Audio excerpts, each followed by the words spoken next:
संत जगी अवतरले उद्धराया आले दीनजना ब्रह्मादिक त्यांची वंदिती पायवनी नाम घेता बदनी दोष जाते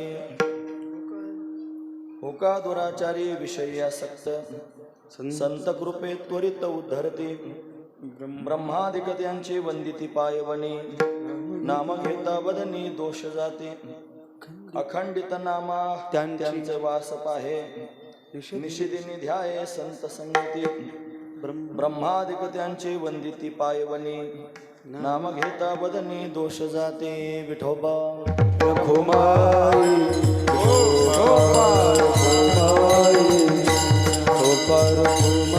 संत जगी अवतरले उद्धराया आले दीनजना ब्रह्मादिक त्यांची वंदिती पायवनी नाम घेता बदनी दोष जाते. प्रस्तुत प्रसंगी कीर्तन रूपी सेवेकरिता निवडलेला अभंग बाल भागवत श्री संत नामदेव महाराज यांचा 4 चरणांचा आणि संतांचे महती वर्णन करून सांगणार अशा पद्धतीचा अभंग आहे. या अभंगामध्ये श्री संत नामदेव महाराज आपल्याला काय प्रतिपादन करून सांगतात तत्पूर्वी आपण एकदा संतांना नमन करूया. श्री संतांचे माथा चरणावरी रे संतांचे माथा चरणावरी साष्टांग हे करी दंडवत विश्रांती पावलो सांभाळा उत्तरी वाढले अंतरी प्रेम सुख ब्रह्ममूर्ती संत जगी अवतरले उद्धराया आले दीनजना ब्रह्मादिक त्यांची वंदिती पायवनी नाम घेता वदनी दोष जाते. प्रस्तुत प्रतिवर्षीप्रमाणे याही वर्षी संपन्न होत असणार आपला हा अखंड हरिनाम सप्ताह. या सप्ताहातील आज असणारी ही 5व्या क्रमांकाची भगवंताची कीर्तन रूपी सेवा ही अकारण करुण वरुणले भक्तकाम कल्पद्रुम भगवान पांडुरंग परमात्म्याच्या अथांग करुणेनं त्याच्या दयेनं सर्व संयोजक मंडळींच्या माध्यमातून समस्त ग्रामस्थांच्या माध्यमातून आमच्या वाट्याला आलेले आहे. सेवेकरिता निवडलेला अभंग श्री संत नामदेव महाराजांचा आहे. नामदेव महाराज या अभंगाच्या माध्यमातून संतांची महती वर्णन करून सांगतायत. काय सांगतायत महाराज? महाराज सांगतात जे स्वतः पूर्ण स्वरूपाला प्राप्त झालेले महापुरुष आहेत, ज्यांनी साधना करून दिव्यत्व प्राप्त करून घेतलेलं आहे, कुठल्याच प्रकारचं कर्तव्य शिल्लक राहिलं नाही आणि स्वसामर्थ्यानं त्याने अवतार घेऊन येऊ शकतात अशी स्थिती ज्यांना प्राप्त झालेली आहे, असे महापुरुष पुन्हा पुन्हा या भूमंडलावर अवतीर्ण होतात आणि अवतीर्ण होऊन दिव्य कार्य करतात, येतात आणि दिव्यत्व जगाला देतात. काय करतात? ब्रह्ममूर्ती संत जगी अवतरले, ते अवतार घेऊन त्यांनी आले. कशाकरिता आले? म्हणे उद्धराया आले दीनजनांचा उद्धार करण्याकरिता आले. म्हणून त्यांचं हे श्रेष्ठत्व आहे. जे ब्रह्मदेवासारखे करू शकत नाहीत ते हे संत करून दाखवतात. म्हणून त्यांचं महत्त्व सामान्य लोकांना कळेल याच्यात काय नवल आहे. ब्रह्मादिकांना त्यांचं महत्त्व कळालं आणि म्हणून ब्रह्मादिक सुद्धा त्यांच्या चरणांना वागतात. त्यांच्या चरणाची धूळ अशा पद्धतीने प्राप्त करून घेण्याचा प्रयत्न. ब्रह्मादिका त्यांची वंदिती पायवनी, पायवनी म्हणजे पायाखालची धूळ, तिची वंदना अशा पद्धतीने करतात, त्यांना वंदन अशा पद्धतीने करतात. त्यांचं नाव जरी या संतांचं आपण मुखाने घेतलं तरी सुद्धा दोष अशा पद्धतीने संपून जातात. तेवढं सामर्थ्य या संतांचं आहे. नाम घेता बदनी दोष जाती. एखादा फार दुराचारी जरी असला, विषयी आसक्त जरी असला आणि या संतांनी जर विचार केला की त्याच्यावर कृपा करायची, तर संतांच्या कृपेने आणि त्वरित त्याचा उद्धार होतो असं सामर्थ्य संतांच्या अंगामध्ये आहे.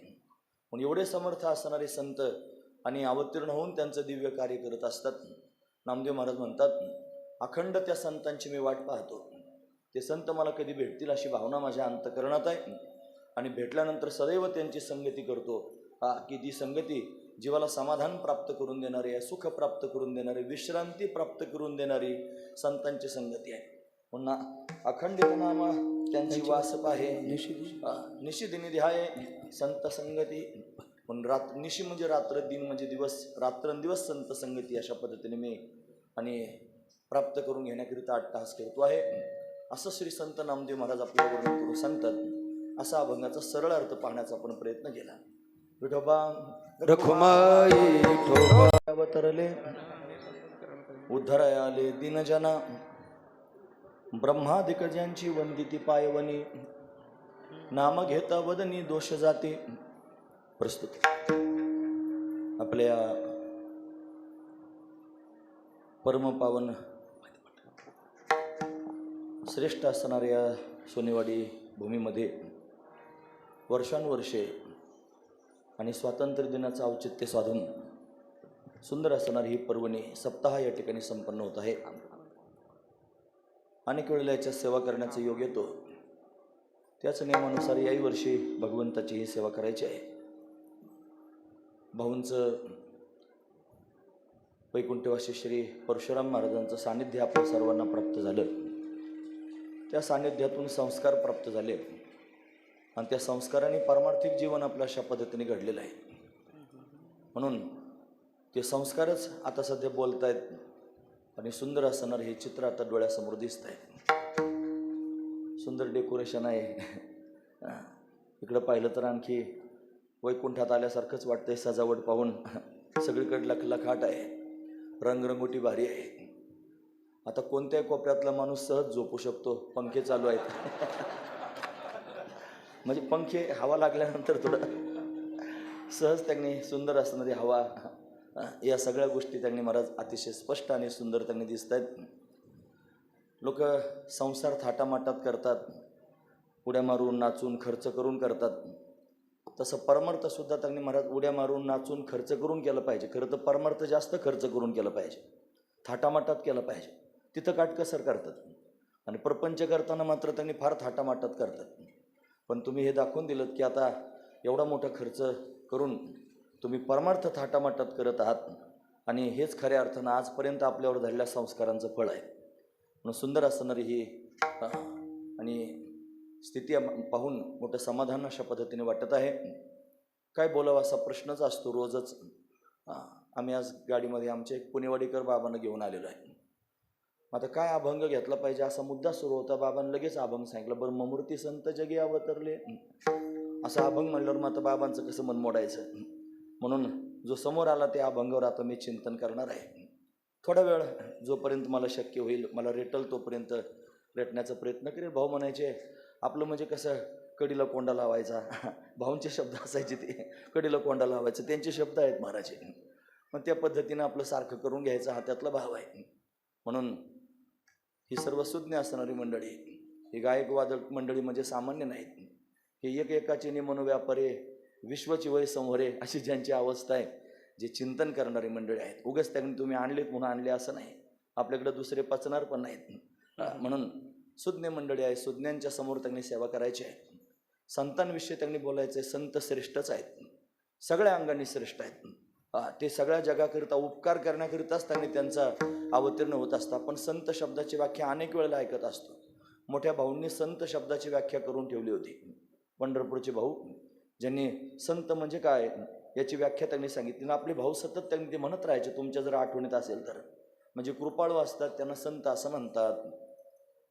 मग फक्त कृपाळू म्हणल्यानं संत होईल का? मग त्याची अतिव्याप्ती जाते मायबापावर. मग मायबापाला संत म्हणा.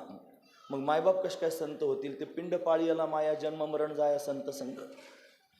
मायबाप प्रेम देतात, वाढवतात, सगळं काही करतात, पण ते आवृत्त आहेत अज्ञानाच्या आवरणाने. जे स्वतःच त्यांनी मुक्त नाही ते दुसऱ्याला काय मुक्त करतील, हा महत्त्वाचा विचार आहे. म्हणून ते त्यांनी महाराज सांसारिक आहेत. पण मुक्त जर व्हायचं असेल, जन्ममरणाची परंपरा जर संपवायची असेल तर तुम्हाला संतांच्या संगतीतच जावं लागेल. संतच तुम्हाला मुक्त करू शकतात. हे संतांचं विशेष असणारं सामर्थ्य आहे. आणि म्हणून कृपाळू म्हणून जमत नाही. मग काय ते अनावृत्त पण असले पाहिजे, हा महत्त्वाचा मुद्दा आहे. मग अनावृत्त म्हणल्यानंतर कोणाकडे पाहायचं? वेद आहे, अनावृत्त आहे. वेदाला काय आवरण नाही. वेद हा त्यांनी सर्वज्ञ आहे. वेदाच्या ठिकाणी सर्वज्ञता आहे. मग वेदाला संत म्हणा, तो अनावृत्त आहे म्हणजे म्हणलो असतो त्याला संत. पण वेद त्याच्या जागेवर स्थिर आहे. वरचा आवाज खाली येतो. आपल्याला जर उद्धरून जायचं असेल, आपला जर उद्धार व्हायचा असेल तर आपल्याला मग आवर्जून वेदापर्यंत जावं लागेल आणि मग वेद आपला उद्धार करेल. म्हणजे स्वतःहून आपण तिथपर्यंत त्यांनी गेलं पाहिजे, वेदाचं अध्ययन केलं पाहिजे, मग आपण त्यांनी उद्धरून जाऊ शकतो. म्हणजे त्याच्यापर्यंत गेल्यानंतर उद्धार होईल. जो मनुष्य त्याच्यापर्यंत जाऊ शकत नाही, सगळ्यांना काय तिथपर्यंत जाण्याचा अधिकार आहे का? म्हणून थोड्याच लोकांना त्यांनी महाराज वेदाचा अध्ययन करण्याचा अधिकार आहे, बाकीचं वाळीत टाकून दिले वेदाने स्वतःच. म्हणून त्यांनी महाराज वेद जरी सर्वज्ञ असला तरी सुद्धा त्यांनी तो स्वतःहून उद्धार करीत नाही, हा महत्वाचा मुद्दा आहे. मग त्याच्याकडून उद्धार जर व्हावा असं वाटत असेल तर आपल्याला त्याच्यापर्यंत जावं लागेल. मग काय केलं पाहिजे? लक्षण तेवढ्यावर थांबलं नाही, लक्षण करत असताना निर्दुष्ट झालं पाहिजे. म्हणजे त्यांनी त्याच्यात अव्याप्ती, अतिव्याप्ती, असंभव दोष त्यांनी नसावेत आणि 3 दोष रहित असणारं लक्षण त्यांनी व्हावं आणि मग खऱ्या अर्थानं आपल्याला संत कळतील. म्हणून मग लक्षण करताना असं केलं की कृपाळू तत्वे सती, अनावृत्तत्वे सती, हित प्रापकत्वम. जे स्वतःहून हित करून देणारे आहेत ते खरे संत आहेत महाराज. 3 गोष्टी वर्णन करून सांगितल्या. जे कृपाळू असावेत, जे अनावृत्त असावेत आणि जे स्वतःहून हित करून देणारे असावेत ते खरे संत आहेत. म्हणजे संत असतात जे आपल्यापर्यंत येतात आणि आपल्या वेद आपल्यापर्यंत येत नाही, संत आपल्यापर्यंत येतात. त्यांची किती उदाहरणं सांगू, किती शेवटचं टोक गाठायचं त्यांनी आपल्यापर्यंत येऊन. ते म्हणतात लागून या पाया विनवितो तुम्हाला, करटाळी बोला मुखी नाम.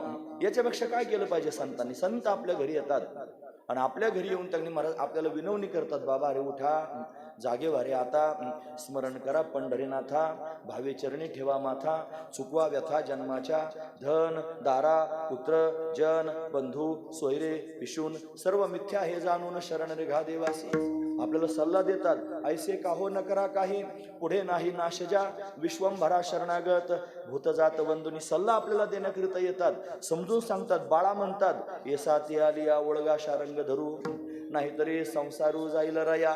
रया शब्द वापरला. रया म्हणजे फार प्रेमाचं बोलणं झालं, फार आसक्ती आपुलकीचं असणारं बोलणं आहे महाराज. की बाळा अरे तू या संसारात अडकलेला आहेस, तू त्याच्यातून भगवंताचं चिंतन करण्याकरिता अट्टहास कर. जेणे नये जन्म यमाची यातना, ऐशी या साधना करा काही. असं आपल्या घरी येऊन आपल्याला जे सांगतात ते संत आहेत. हा महत्वाचा मुद्दा आहे. मग घरी येऊन सांगतात, येऊन सांगतात ते संत आहेत, असा मुद्दा उपस्थित झाला. कृपाळू आहेत, जे अनावृत्त आहेत आणि स्वतःहून सांगण्याकरिता त्यांनी तयार आहेत, ते खऱ्या अर्थानं संत आहेत. येतात म्हणले सांगण्याकरिता, कुठून येतात हा पण प्रश्नच आहे, महत्वाचा मुद्दा आहे. येतात पण ते कुठून येतात? मग असा जर प्रश्न त्यांनी महाराज उद्भवला तर मग मात्र त्याची बरीच उत्तरं मला तुमच्या समोर सांगता येतील. राहतात कुठं हा मुद्दा उपस्थित आधी करावा लागेल.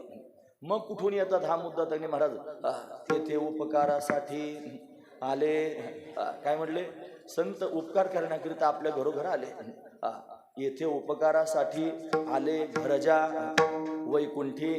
ज्यांचं घर वैकुंठात आहे आणि कुंठवासी आम्ही वैकुंठवासी, आलो याचे कारणासी, आलो याचे कारणासी. हा बोलिले जे ऋषी साच भावे वर्ता. खरं तर ते अनावृत्त झाले असं आपण त्यांच्याविषयी बोलतो की नाही? हा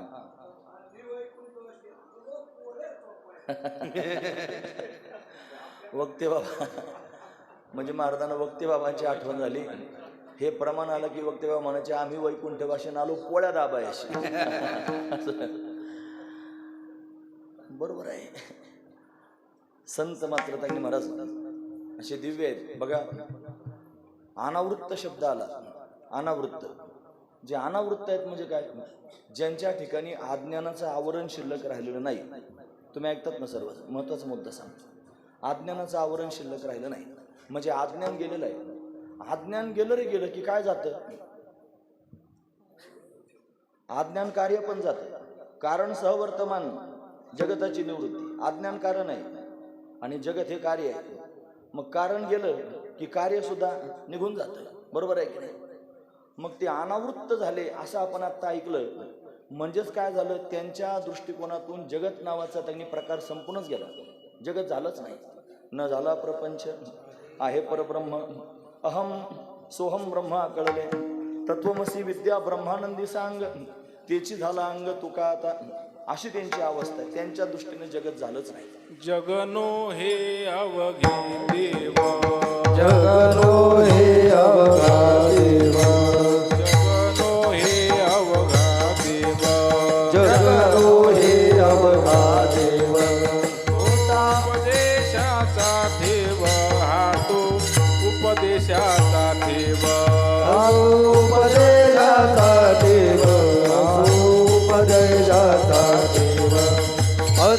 उपदेशासाठी वसे उपदेशासाठी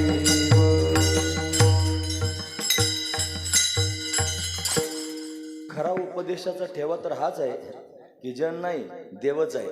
हा महत्वाचा मुद्दा आहे. हा खरा उपदेश आहे की आपल्याला जग दिसतं, आपल्या दृष्टीवर पडळ आलेलं आहे. खरं अज्ञानाचं आवरण आपल्यावर आहे. आपण जगताला पाहतो पण आणि जगताला सत्य पण समजतो. तोंडानं जरी मी कंबर बांधून ब्रह्मज्ञान सांगत असलो तरी प्रॅक्टिकलात व्यवहार करायला लागल्यानंतर मग जगताला सत्य समजूनच व्यवहार करतो. खरं वस्तुस्थिती हीच आहे. मला सांगायला काय लागतं, सांगायला काय बळ लागतं की मला सगळ्या गोष्टी होतात, सगळ्या गोष्टी लोक करताना दिसतात. फार ब्रह्मज्ञान जरी एखादा सांगत असला तरी सुद्धा आणि मग तो तापतो, तो व्याकुळ होतो, तो कासावीस होतो, सगळ्या प्रकारचे भाव त्याच्या ठिकाणी पाहायला मिळतात. मग हे सगळंच सगळं कसं काय होतं, तो जगताला सत्य समजून वागतो की त्याच्या दृष्टीने त्याला जर दृढ अपरोक्ष ब्रह्मज्ञान झालं असेल, त्या दृढ अपरोक्ष ब्रह्मज्ञानाच्या भूमिकेत निघून गेला असेल तर मग मात्र त्यांनी त्याच्या दृष्टीने भेद शिल्लकच राहत नाही. तो नांदते न भेदे परिभेद न देखत नांदे अशी अवस्था प्राप्त होते. पण जर ते ब्रह्मज्ञान दृढ झालेलं नसेल, अदृढ असेल तर मग मात्र तोंडानं ब्रह्मज्ञान सांगेल पण जगताला सत्य समजून व्यवहार करून हेलकाव्यात अडकतच राहील. महत्वाचा मुद्दा आहे. अनावृत्त शब्द सांगताय, अनावृत्त. त्यांच्या दृष्टिकोनातून जगत नावाची गोष्ट जर शिल्लकच राहिली नाही, मग जगत जर शिल्लक राहिलं नाही तर मग जाणं येण्याचा मुद्दा तरी कुठं राहतो. महत्वाचा मुद्दा आहे. ते इथं त्यांनी राहिले आणि इथून त्यांनी महाराज अशा पद्धतीने गेले. कुठे गेले म्हणे वैकुंठाला गेले आणि वैकुंठात जाऊन राहिले. अहो त्यांच्या दृष्टीने जर काही जगत झालंच नाही तर मग वैकुंठ झालं, भूमंडळ झालं हे म्हणायचं तरी काय काम आहे. हा महत्वाचा मुद्दा आहे. प्रश्न इथं आहे. मग गेले ना आले म्हणण्याचं काय, एक फार वयस्कर असणारे त्यांनी महाराज एक महात्मे होते आणि ते बोलायला लागले. त्यांच्या बोलता बोलता शब्दांमधून असा भाव प्रकट झाला की आता सगळं काम आटपायचं आणि लवकरात लवकर जायचं असं म्हणले ते मला. मोठे महात्मा, आपण कसं बोलावं, बसलो होतो पायाजवळ. इथली गोष्ट नाही, ती बँगलोरमध्येच घडलेली गोष्ट आहे. तिथं त्यांची माझी भेट झाली होती आणि ते म्हणले जायचं आता. म्हणलं महाराज तुम्ही जायचं म्हणता इथपर्यंत ठीक आहे, पण स्वरूपाचं ज्ञान प्राप्त झालेलं आहे, तुम्ही ब्रह्म आहात असं तुम्हाला पक्क त्यांनी महाराज कळालेलं आहे. सगळीकडे ब्रह्मच आहे. ब्रह्मस्वरूपाच्या ठिकाणी देश भेद नाही, काल भेद नाही, वस्तू भेद नाही, कोणत्याच प्रकारचा भेद नाही. देश काल वस्तू भेद मावळला, आत्मा निर्वाळला, विश्वाकार किंवा जगदाकार असं सगळीकडे ब्रह्मच गच्च भरलेलं आहे. आणि तुम्ही जर ब्रह्म आहात, मग ब्रह्म कुठं जात असतं आणि येत असतं का? पुढे त्यांना काही म्हणता आलं नाही. जाणं येणं त्यांनी महाराज कोणाला त्यांनी म्हणायचं असतं, जो त्यांनी अल्प परिमाण आहे, परिच्छिन्न वस्तूमध्ये त्यांनी महाराज व्यवहार घडतो, जाण्या येण्याचा, देण्या घेण्याचा. जे व्यापक स्वरूपामध्ये एकरूप झालेले आहेत त्यांच्यात व्यवहार कसा घडेल? इथं गेले आणि तिथून आले. मग हे का घडतं, हे का म्हणायचं? ते तिथून आले. आता आपण प्रमाण ऐकलंय, येथे उपकारासाठी आले असं आपण ऐकलंय. हे कुठं लावायचं? मग हा महत्वाचा मुद्दा आहे. असा आहे, तुम्ही अनावृत्त जरी झाले नाही, ऐका बरं, तुम्ही अनावृत्त जरी झाले नाही, तुम्हाला स्वरूपाचं ज्ञान प्राप्त झालं नाही आणि तुम्ही भगवंताच्या भक्तीमध्ये चिंब झाले, अनन्य भगवंताची भक्ती केली आणि भगवंताची कृपा झाली, तर भगवान तुम्हाला वैकुंठाला घेऊन जाऊ शकतो. खरं सांगतो, इंद्रदुम्न नावाचा राजा होता आणि तो त्याने शापाने अशा पद्धतीने मगर झाला होता. हुहू नावाचा गंधर्व होता, तो शापानं मगर झाला होता. हुहू नावाचा गंधर्व. आणि इंद्रदुम्न नावाचा राजा शापानं हत्ती झाला होता, दुर्वासाच्या शापाने. मग त्या हत्तीचा पाय मगरानं पकडला आणि मग तो हत्ती त्यांनी व्याकुळ झाला. सगळी कथा सगळ्यांना माहिती, मला लांबलच कथा नाही सांगायची. मग काय केलं, त्यानं कमळाचं फुल सोंडेत घेतलं, आकाशाच्या दिशेने भिरकावलं, कोण होईल तो ब्रह्मांड चालक, आपणच हाक देईल हाके असं त्यांनी म्हणलं. आणि मग प्रत्यक्ष परमात्मा धावत आला आणि आल्यानंतर ह कहे लक्ष्मी, ती कहे गजराज, आगे चलत गुली, पीछे होत आवाज या नियमानुसार सुदर्शन चक्र घेतलं, त्या मगराचं मस्तक त्यांनी उडवलं, हत्तीचा पाय सुटला. जसंच भगवंताचं दर्शन झालं, शापमुक्त झालं इंद्रदुम्न. भगवंतानं त्याला गरुडावर बसून घेतलं, जायला निघाला. देव कुठून आला होता? वैकुंठातून. आणि कुठं जायला निघाला? वैकुंठात. कोणाला न्यायचं होतं? त्या इंद्रदुम्नाला, म्हणजे हत्तीला. मगर प्रगट, मगरातून पुरुष प्रगट झाला. तो म्हणला, का रे, तुझा भक्त म्हणून त्याला घेऊन चालला? जरा काकडा म्हणत जाय मला सकाळी उठून, कोटी ब्रह्म हत्या मुख पाहता जाती. तुझं तोंड पाहिलं ना कोटी ब्रह्म हत्या जातात. आणि असं कोणतं पाप केलंय? मी तुला अख्खं पाहिलं तरी पण माझं पाप गेलं नाही आणि तुम्हाला इथंच ठेवून चालला. नक्कर बोले, देवाशी हसू आले. निंदा नाही, स्तवन माझे केले, असं म्हणून त्यांनी भगवान हसले आणि त्यालाही बरोबर बसून घेतलं. दोघांना गरुडावर बसवलं आणि भगवान वैकुंठाला घेऊन गेला. खरं सांगा, इंद्रदुम्न राजा अनावृत्त झालेला होता काय? हुहू नावाचा गंधर्व अनावृत्त झाला होता का? नव्हता झाला. मग गेला कुठं? वैकुंठात. मला एवढंच सांगायचं, वैकुंठात जाण्याकरिता अनावृत्तच झाले पाहिजे तुम्ही असं नाही. भगवंतावर तुमचं प्रेम जडलं, भगवंताची भक्ती करायला लागले, मग तुम्हाला त्यांनी दिव्य लोकाची प्राप्ती होऊ शकते. आपण विचारसागर सुद्धा ऐकतो, त्याच्यात लोकांतरामध्ये जीवाचा प्रवास होतो, असं त्यांनी आपण श्रवण केलेलं आहे. या लोकातून त्या लोकात त्यांनी जावं लागतं. इथं त्यांनी महाराज साधना अपूर्ण राहिली, मग तो आणखी दुसऱ्या लोकामध्ये जातो. चंद्रलोक सांगितला, इंद्रलोक सांगितला, ब्रह्मलोक त्यांनी सांगितलं, वैकुंठ लोक त्यांनी सांगितलं. अनेक लोकांतराचं सुद्धा वर्णन आपल्या शास्त्र पुराणांमध्ये पाहायला मिळतं. म्हणजे त्या लोकांतरामध्ये गेलं म्हणजे मुक्त झाला असं नाही. भक्तिशास्त्रानं जर पाहण्याचा प्रयत्न केला तर वैकुंठाच्या दृष्टिकोनातून अजून एक भाव सांगतो, ऐका लक्षपूर्वक. सलोकता, देवाच्या लोकात जाणे. स्वरूपता, देवासारखं होणे. नाही, समीपता, देवाच्या जवळ जाणे. स्वरूपता, देवासारखं होणे. आणि सायुज्यता, देवामध्ये एकरूप होणे. साष्टी, म्हणजे काय? देवात विलीन झाला, अशा पद्धतीने सुद्धा त्यांनी महाराज आणि मुक्ती पाहायला जातात. सलोकता, समीपता, स्वरूपता आणि सायुज्यता या 4 मुक्ती त्यांनी पाहायला जातात. पण तिथं जाऊन सुद्धा त्याला त्यांनी बोध अंतकरणामध्ये प्रगट झाल्याशिवाय भगवंतात एकरूप होता येणं शक्य नाही. म्हणून वैकुंठात जाण्याकरिता काय करावं लागतं? ब्रह्मज्ञान प्राप्त करून घ्यायचं म्हणजे वैकुंठात जाता येतं असं म्हणता येईल का? नाही. मग वैकुंठा जावया तपाचे सायास, हा महत्वाचा मुद्दा आहे. वैकुंठात जायला काय लागतं? तप लागतं. तपश्चर्या झाली की वैकुंठात जाता येतं. ब्रह्मज्ञानानं वैकुंठात जाता येत नाही. ब्रह्मज्ञान झाल्यानंतर मोक्ष प्राप्त होतो. मोक्ष हे सुद्धा पद आहे. बघा, एक अभंग महाराजांचा, ते म्हणतात, मोक्षपदे तुच्छ केली या कारणे. केली म्हणजे अनेक वचनी शब्द वापरला. मोक्षपदे तुच्छ केले या कारणे असं नाही, केली या कारणे अनेक वचनी शब्द वापरला. म्हणजे अनेक पद आहेत. म्हणजे तुम्ही जर सत्यलोकात गेले तर ब्रह्मपदाची ब्रह्मदेवाचं पद प्राप्त होऊ शकतं ना. तुम्ही फार साधना केली म्हणजे शतैक जन्मा जन्मोनी ब्रह्मकर्मा करीतोची ब्रह्मा आननो हे ज्ञानोबराय सांगतात. 100 जन्म ब्राह्मणाचे घ्यायचे, निर्दुष्ट ब्रह्मकर्म करायचं, ब्रह्मदेवाचं पद प्राप्त होऊ शकतं. तुम्ही इंद्रपद प्राप्त करून घेऊ शकता. म्हणती संसारी जन्मीजे यज्ञाधिक कर्म कीजे, मग स्वर्ग सुख भोगीजे मनोहर. स्वर्गाचं सुख इंद्रपद प्राप्त होऊ शकतं, ब्रह्मपद प्राप्त होऊ शकतं. हे सगळे पद प्राप्त करून तुम्हाला वैकुंठात सुद्धा जाता येऊ शकतं. तपाचे सायास करून तुम्ही वैकुंठात जाऊ शकता. ह्या सगळ्या पदांपेक्षा श्रेष्ठ पद जर कोणतं असेल तर ते मोक्षपद आहे. आणि ते कोणाला प्राप्त होतं? तर अनावृत्त झालेल्या महापुरुषाला या मोक्षपदापर्यंत जाता येतं. मग मोक्षपद प्राप्त करून झालं, मग आता काहीच कर्तव्य करायचं शिल्लक राहिलं नाही. मग आता तो काय करतो? मला वैकुंठाची त्याची संगती लावायची म्हणून मी एवढं सगळं सांगतोय. म्हणतात तुम्ही आता प्रमाण काय झालं आपलं? ते वैकुंठाहून येतात आणि जगाचा उद्धार करतात. मग वैकुंठात जाणारा जर त्यांनी अनावृत्त अशा पद्धतीने असेल, तो आवृत्त जर असेल तर तो परत येऊन काय लोकांचा त्यांनी उद्धार करेल? महत्वाचा मुद्दा आहे. तो वैकुंठात गेला, तपाच्या सामर्थ्याने गेला, वैकुंठात जाऊन राहिला आणि परत वैकुंठाहून खाली आला आणि तो लोकांचा उद्धार करायला लागला, असं होणार नाही. कारण तो स्वतः आवृत्त आहे. इथपर्यंत आपण या मुद्द्याला पाहू शकतो. म्हणून तो उद्धार कधी करील समोरच्याचा? ज्यावेळेला तो अनावृत्त असेल, तो स्वतः मुक्त झालेला आहे, तेव्हा तो उद्धार करण्याकरिता सक्षम होईल. महापुरुष त्याग्नी स्वरूपाचं ज्ञान प्राप्त करून घेतात, त्या ज्ञानानं मुक्त होतात आणि मुक्त झाल्यानंतर कर्तव्य अभावता स्थिती निर्माण होते. आता काही करायचं शिल्लक राहत नाही, अशी स्थिती निर्माण होते. आणि त्या स्थितीमध्ये मग काय करतात? म्हणजे गुरुजी सांगायचे, गुरुजी म्हणायचे, वास्तव अभेद आणि कल्पित भेदाचा स्वीकार करून मी भक्त तू देवायसे करी या भूमिकेत त्यांनी महाराज निघून जायचं आणि भगवंताची भक्ती करायची. मग भक्ती त्यांनी करायची. मुक्त झालेला आहे, पण मुक्त झालेला असून सुद्धा त्यांनी महाराज त्या मोक्षाला नको म्हणायचं. आपल्यासारखे त्यांनी महाराज साधना करतात आणि साधना करून मुक्त होतात. बळच आपला अट्टहासच मुक्त होण्याकरिता असतो आणि आपण त्यांनी मुक्त होतो, याला साधन मुक्त म्हणायचं. आणि काही असे महापुरुष आहेत की जे मुक्त झालेले आहेत पण ती मुक्ती स्वीकारित नाहीत महाराज. ते म्हणतात मोक्ष तुमचा देवा, तुम्ही दुर्लभची ठेवा, तुझा मोक्ष नको आम्हाला. मग काय पाहिजे?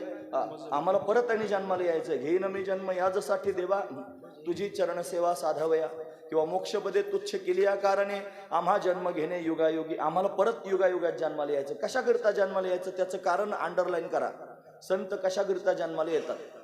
ते म्हणजे विटे ऐसे सुख नो हे भक्तिरस पुढता पुढती आस सेवावी, भगवंताची भक्ती करण्याकरिता.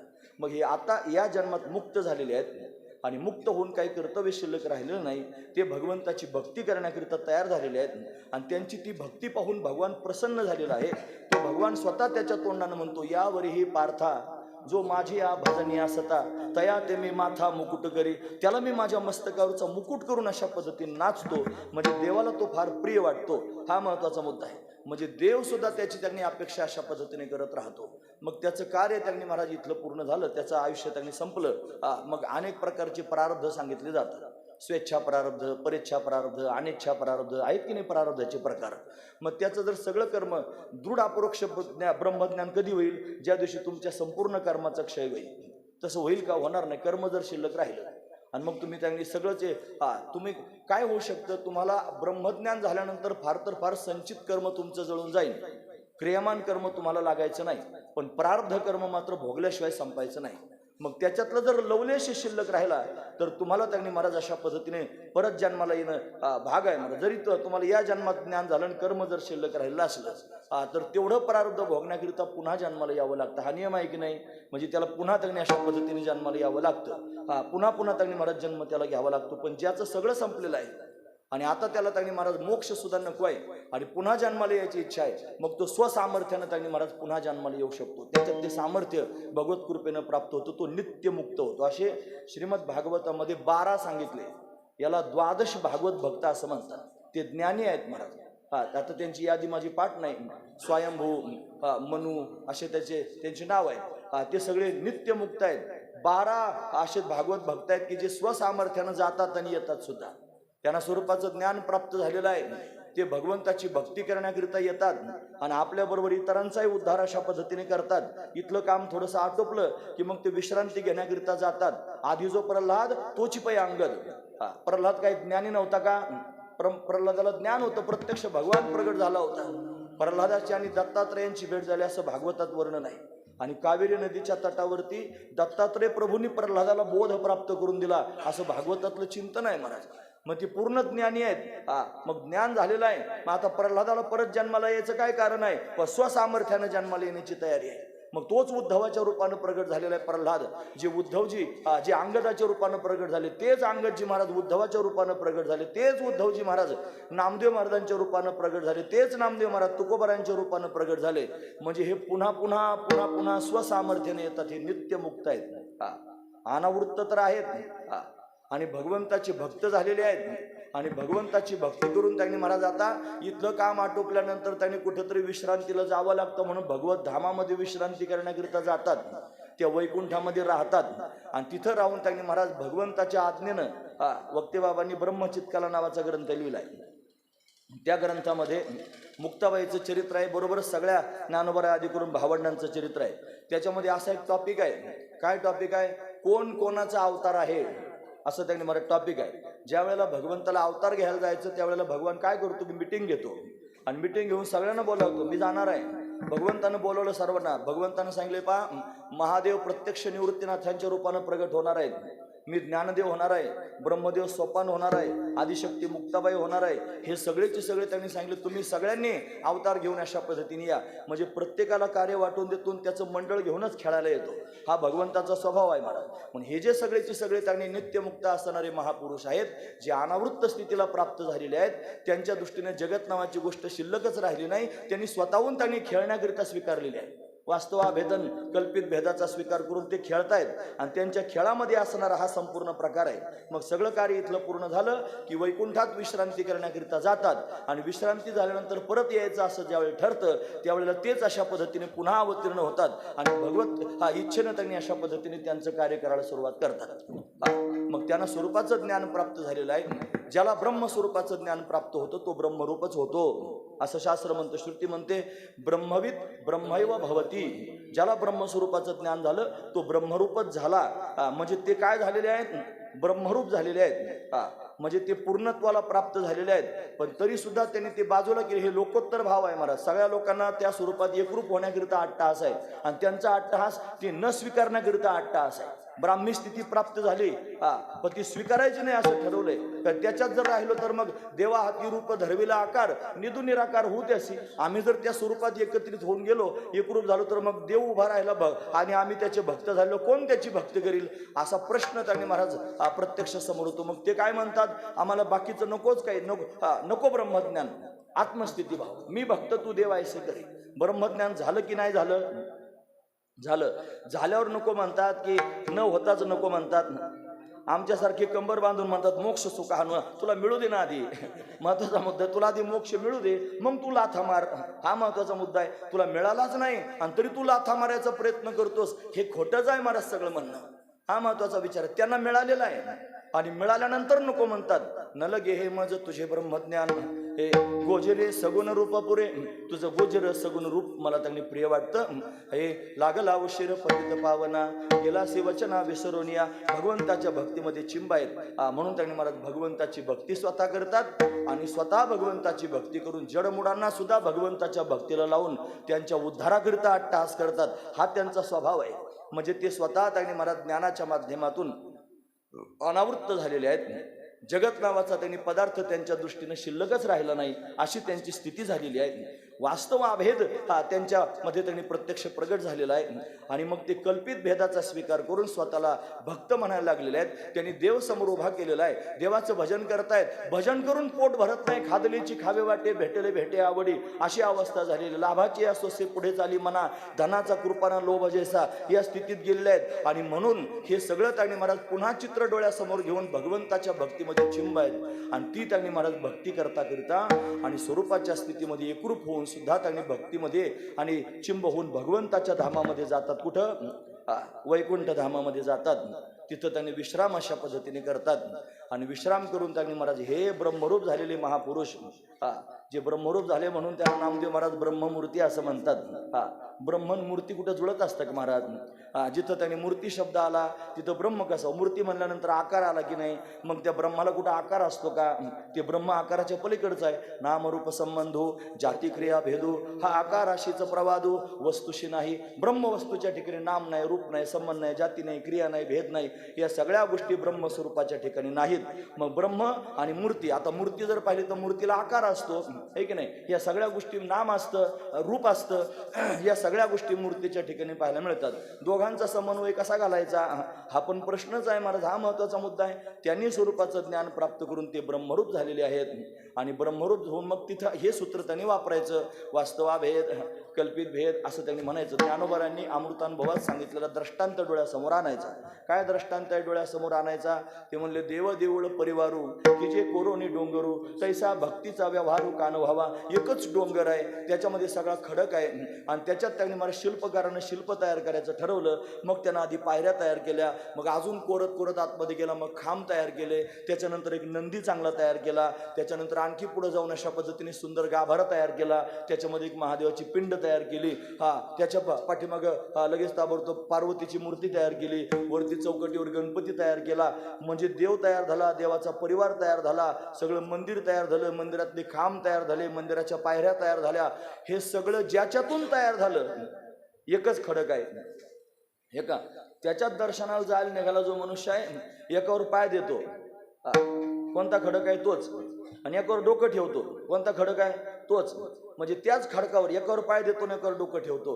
मग एकाच खडकामध्ये जसं त्यांनी महाराज हे सगळं प्रत्यक्ष प्रगट होऊ शकतं. देव देऊळ परिवारू, देव झाला, देऊळ झाला, परिवार झालं, हे सगळेचे सगळं झाले की नाही?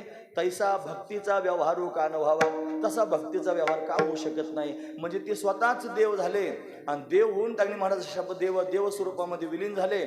मग खेळण्याकरिता त्यांनी महाराज कल्पित भेदाचा स्वीकार केला आणि त्याचा स्वीकार करून त्यांनी महाराज मग त्याला देव समजून त्याचं लोकही त्यांनी स्वीकारला, तिथं थांबले आणि पुन्हा त्यांनी महाराज प्रत्यक्ष प्रगट झाले. ब्रह्मरूपच आहेत, ते ब्रह्मस्वरूपच आहेत, पण त्यांनी सुंदर असणारी मूर्ती धारण केली आणि ती मूर्ती धारण करून त्या स्थानावरून जिथं विश्रांतीकरिता गेले होते त्या स्थानावरून त्यांनी अशा पद्धतीने यायचं ठरवलं.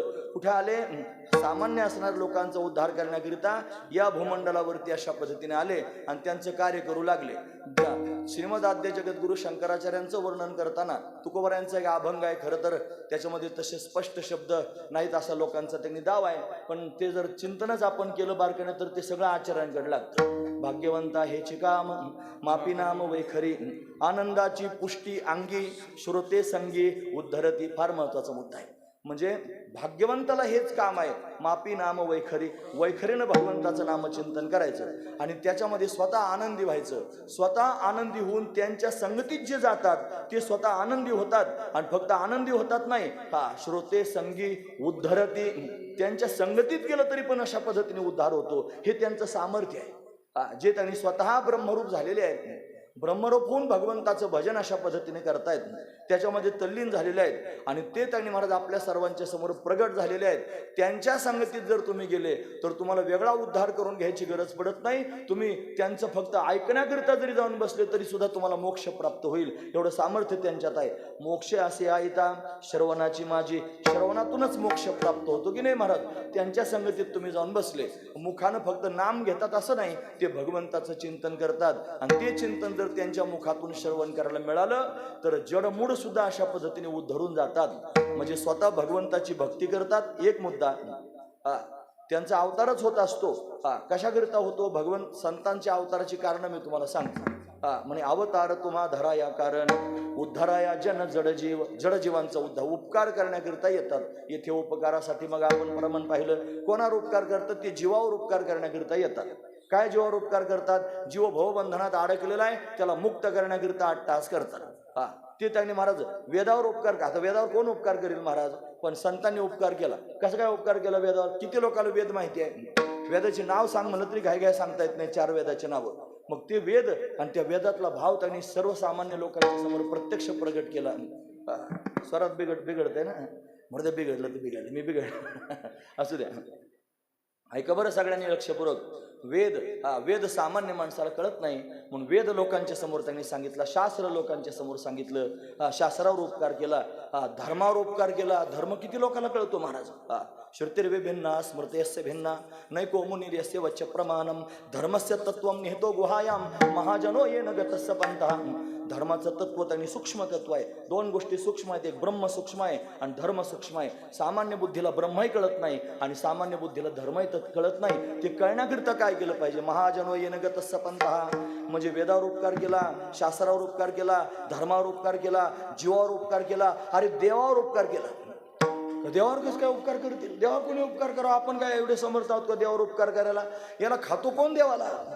याला कोण ओळखतो देवा? आमुचे या भावे तुझ देव पण, आमुचे या भावे तुझ देव पण, हरी आमुचे या भावे तुझ देव पण, आमुचे या भावे तुझ देव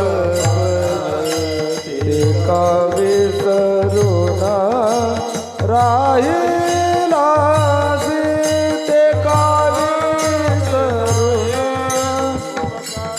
राहिला ते का विसरुना राहिला ते का विसरुना आमुची भावे तुझ देव पण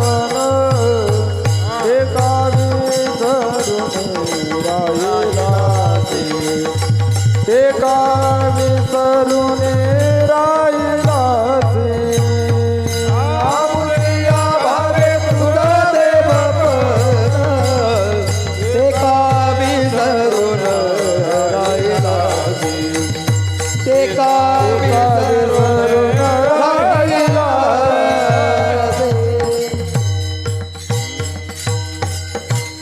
आमुचिया भावे तुझं देव पण. देवा तुला देव कोण म्हणतोय? तुला विटेवर उभं केलं, तुझी पूजा करायला सुरुवात केली, तुझे अभिषेक रोज होतात, अभिषेकाकरता नंबर लागतात, एवढे लोक बारीला लागून तुझ्या पाया पडायला येतात, तू छापमध्ये उभा आहेस. आणि तू त्यांनी सगळ्या लोकांकडे त्यांनी पाहतोच, देव झाला म्हणजे फुगलास की काय? अरे तुला देव केलं कुणी? महत्वाचा मुद्दा आहे. देवाबरोबर भांडण आहे, प्रेम केलं. आमुचिया भावे तुझं देवपण हे का विसरवून राहिला असे विसरलास की काय देवा?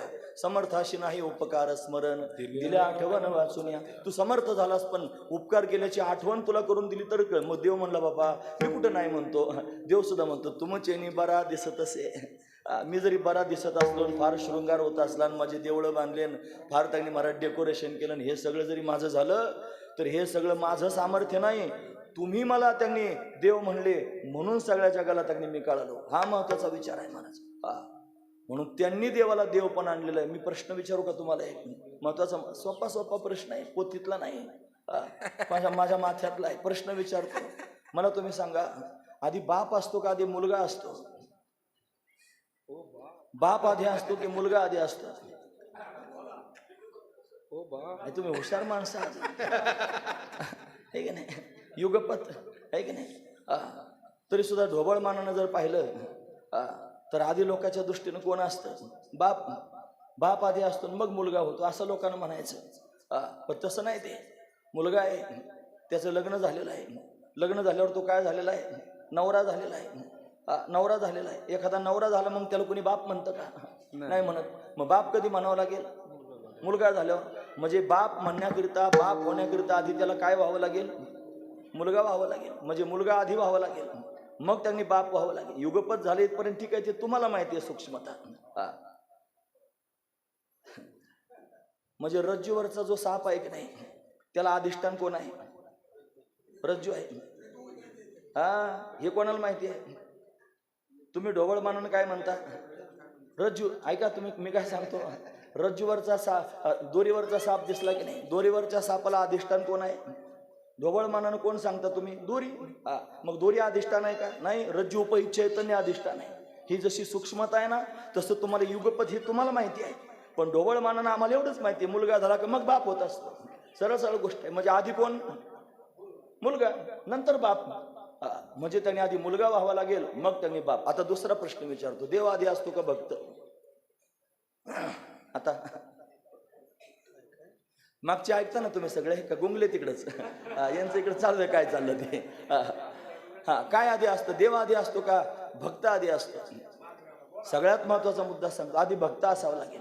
जर भक्त नसेल तर याला कोण? हे आधी प्रमाण दिलं ना महाराजांनी, आमुची या भावे तुझं देव. पण आम्ही त्यांनी भक्त झालो, आमच्या मनात भाव निर्माण झाला, मग तू देव झालास. तुला देव म्हणतो कोण? हा महत्वाचा विचार आहे. म्हणजे देवाला सुद्धा देव पण आणण्याकरिता कारणीभूत कोण असतील तर ते भक्त आहेत. मग ते देवाला देव पण आणतात.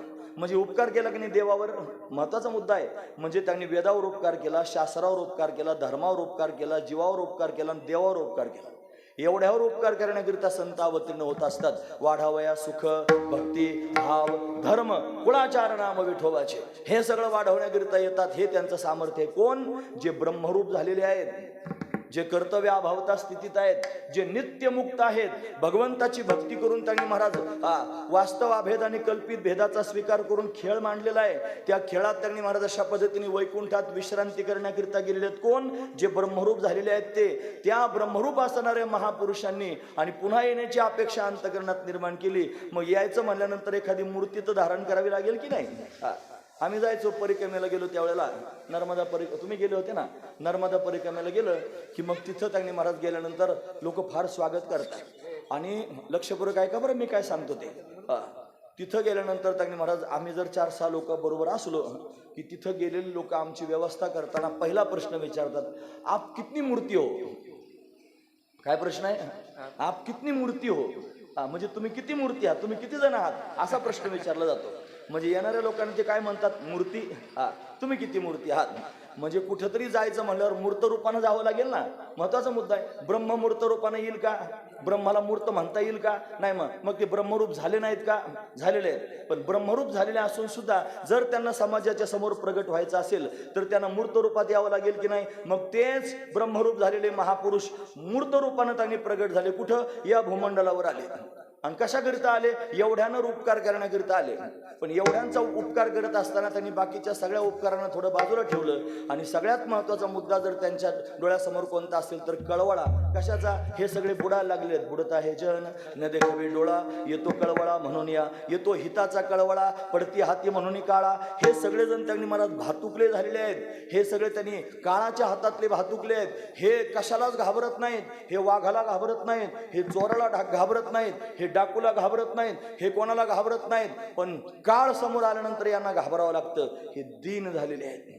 आणि या दीन असणाऱ्या सर्व जीवांना दिनत्व घालवण्याकरिता, त्यांचं दिनत्व घालून त्यांचा उद्धार करण्याकरिता गेलं पाहिजे असा विचार त्यांच्या मनात आहे. मग भगवंताची भक्ती करण्याकरिता तर येतातच येतात, देवाला सुखी करण्याकरिता तर येतातच येतात, वेदशास्त्र धर्म त्यांनी जगाला सांगण्याकरिता तर येतातच येतात. पण प्रकर्षानं त्यांनी महाराज या दीन झालेल्या जीवांचा उद्धार करण्याकरिता येतात. आणि कशी येतात? ते ब्रह्मरूप झालेले महापुरुष आहेत. ते दिव्य मूर्ती धारण करून येतात. म्हणून ते आले आणि सगळ्यांचा उद्धार करण्याकरिता आले. हेच नामदेव महाराजांना सांगायचंय. ब्रह्ममूर्ती संता जगी अवतरले, ब्रह्ममूर्ती संता जगी अवतरले, ब्रह्ममूर्ती संता जगी अवतरले, ब्रह्ममूर्ती संता जगी अवतरले. अरे वा, सोनवाडीकरांना सापडले धनच आहेस तू.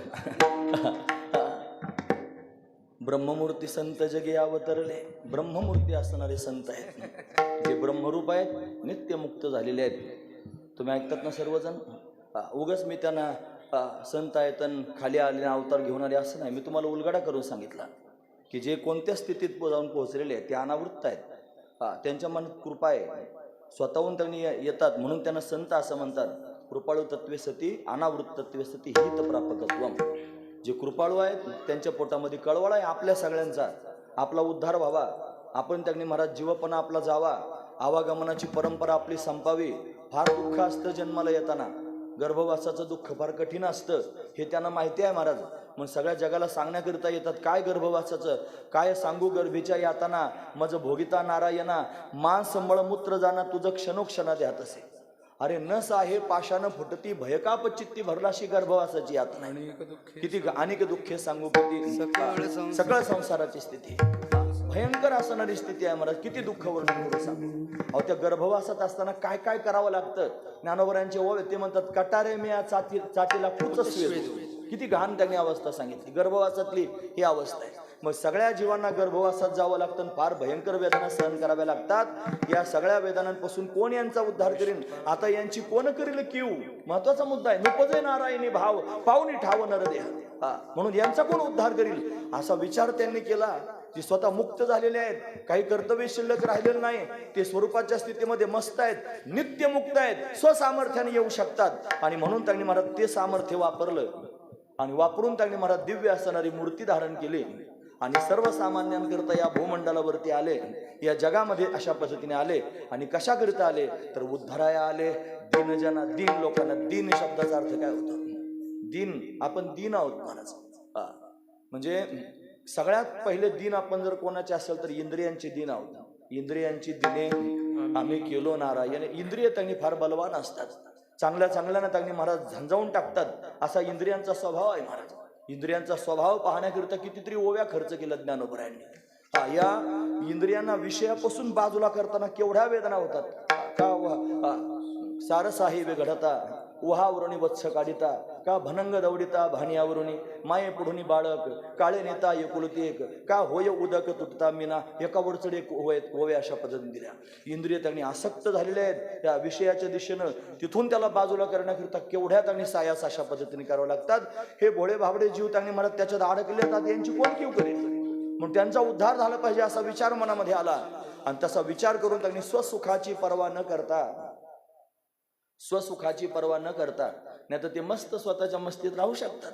त्यांना काय पडलं महाराज, एकांतात भगवंताचं भजन करून त्यांनी बसू शकतात. पण एकटा भजन करील ना त्याच्यात काय कौतुक आहे? पण स्वतः जेवण करील याच्यात काय कौतुक आहे? एकट्यापुरतं कमवायचं मस्त पैकी आणि खायचं प्यायचं मस्त राहायचं गुटगुटीत. पण जो स्वतः जेवण करून खाईन याच्यात कौतुक नाही, जो स्वतः जेवून दुसऱ्याला जीव घालील याच्यात कौतुक आहे. आपण जेवणी जेववी लोका संतर्पण करी तुका. तुका म्हणे खातो आनंदाचे लाडू, नका चरफडू घ्या रे तुम्ही सगळ्यांनी पण खा. म्हणून त्यांनी महाराज सगळ्यांनाच अशा पद्धतीनं त्या ब्रह्मसुखाचा आस्वाद प्राप्त करून देण्याकरिता ज्यांचा अट्टहास आहे ते संत आहेत. म्हणजे स्वतः करता त्याने जगतो तो माणूस फार तर फार मोठा होत असतो. लक्षात ठेवा, जो स्वतः करता जगतो फार मोठा होईल, पण जो सगळ्या जगाकरता जगतो तो महान होत असतो. करोनी चिंतन करवावे आणि काम करवावे आणि काम, तो या झाला लोका नाव जगी, तो या झाला लोका नाव जगी. करोनी चिंतन करवावे आणि काम करवावे आणि काम, तो या झाला लोका नाव जगी, तो या झाला लोका नाव जगी. जो स्वतः चिंतन करतो आणि दुसऱ्याकडून चिंतन करून घेतो, तो धन्य आहे. का बरं? तो नाव झालेला आहे. नाव कशाकरिता असते? तुका म्हणे नाव जनासाठी उदकी ठाव, असं नावेविषयी बोललं जातं. ही नाव त्यांनी महाराज लोकांना पलीकडच्या तीराला नेऊन घालण्याकरिता असते. तसे संत त्यांनी महाराज स्वतः नाव तरलेली असते तेव्हा दुसऱ्याला तारते. महत्वाचं नाव जर तर नाव बुडालेलं नाव काय तारेल तुम्हाला? जी स्वतः तरलेली आहे तिला आधी तरावं लागतं, पाण्यावर तरंगावं लागतं, मग ती तुम्हाला तरंगावत पलीकडच्या बाजूला नेऊ शकते. संत असेच आहेत. भिजवनेदी भव तरावया उत्तम हे नाव, भिजवनेदी पाव हात काही. स्वतः चिंतन करून जगाला चिंतनाला लावतात ते संत आहेत. चुकविला लाग कळी काळाचा. स्वतः त्यांनी भगवंताच्या चिंतनात मस्त आहेत. मला संसाराच्या नावे घालून या शून्य वाढत हा पुण्य धर्म केला. सरपंच काय कमी नाहीत महाराज. ते तुम्हाला वाटतं तुम्हाला प्रमाण देतात. सुंदर त्यांनी प्रमाण त्यांचे पाठ आहेत. ते तालमी भाऊ म्हणायचे, भाऊ असं म्हणायचे, आमची गाडी म्हणजे अशी म्हणायचे खडकात गेली तरी पालथी व्हायची नाही, पलटी व्हायची असं म्हणायचे ते. आमची गाडी खडकात जरी गेली तरी सुद्धा पलटी व्हायची नाही. का बरं?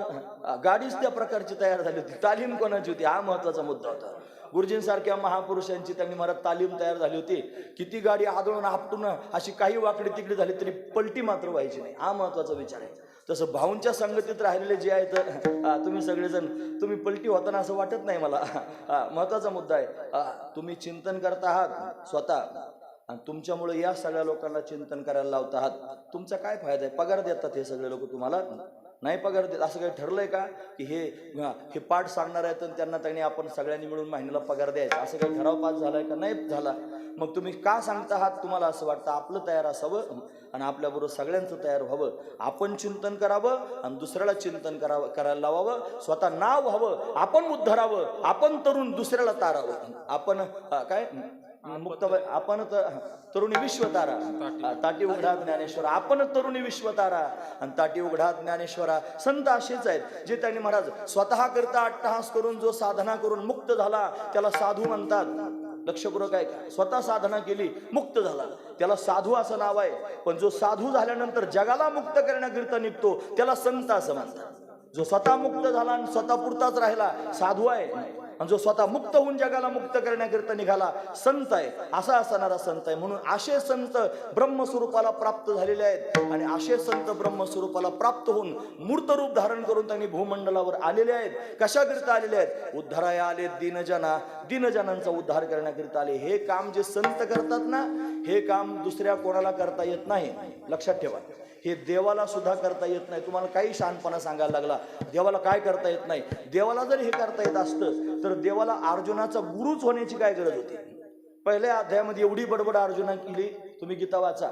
शंकराचार्यांनी गीता भाष्य लिहित असताना पहिल्या अध्यायावर भाष्यच लिहिलं नाही, दुसऱ्या अध्यायापासून भाष्याला सुरुवात केलेली आहे. तुम्ही जर गीता भाष्य पाहिलं असेल तर तुम्हाला माहिती आहे. का बरं? पहिल्या अध्यायात नुसता अर्जुन बोलतोच आहे पंडितासारखा.